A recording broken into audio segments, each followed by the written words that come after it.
Recording studio Alamnagar Madhepura.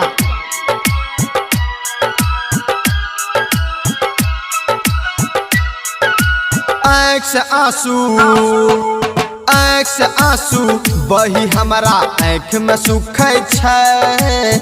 आँख से आंसू बही हमारा आँख में सुखै छै। तोड़ दिलही तो दिल करे जा हमर दुखै छै। गजब के पीर दिलही गे करे जा चीर दिलही गे। गजब के पीर दिलही गे करे जा चीर दिलही गे। आँख से आंसू बही हमारा आँख में सुखै छै। आँख से आंसू बही हमारा आँख में सुखै छै।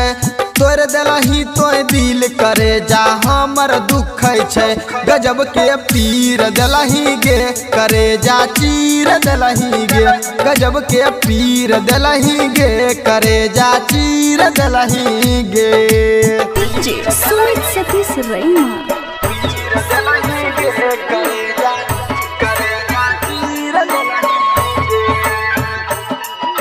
Mix by Balabhadra Singh.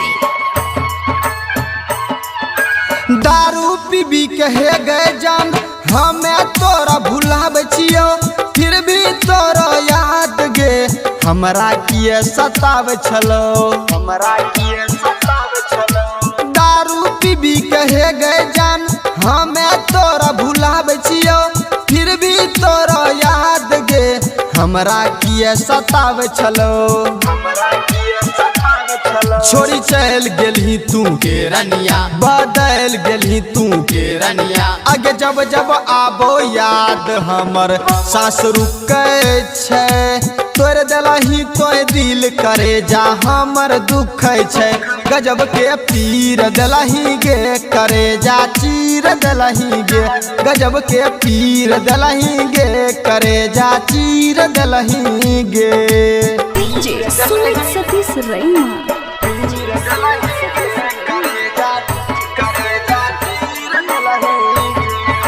Presented by PM recording studio Alamnagar Madhepura.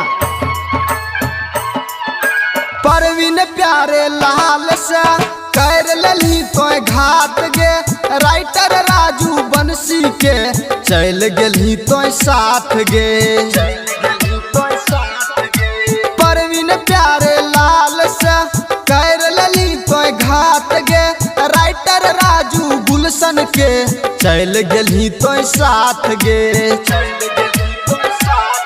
अब जियलो न जाय छौ गे रनिया अब मरलो न जाय छौ गे रनिया। अरे कहे छै पगला लोग हमारा पर थुकै छै। तोड़ दिलही तो दिल करे जा हमर दुखै छै।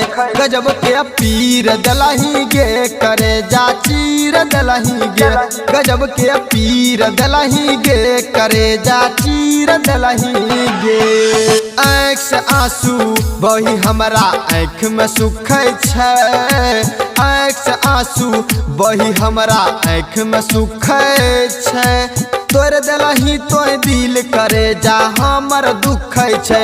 गजब के पीर दिलही गे करे जा चीर दिलही गे।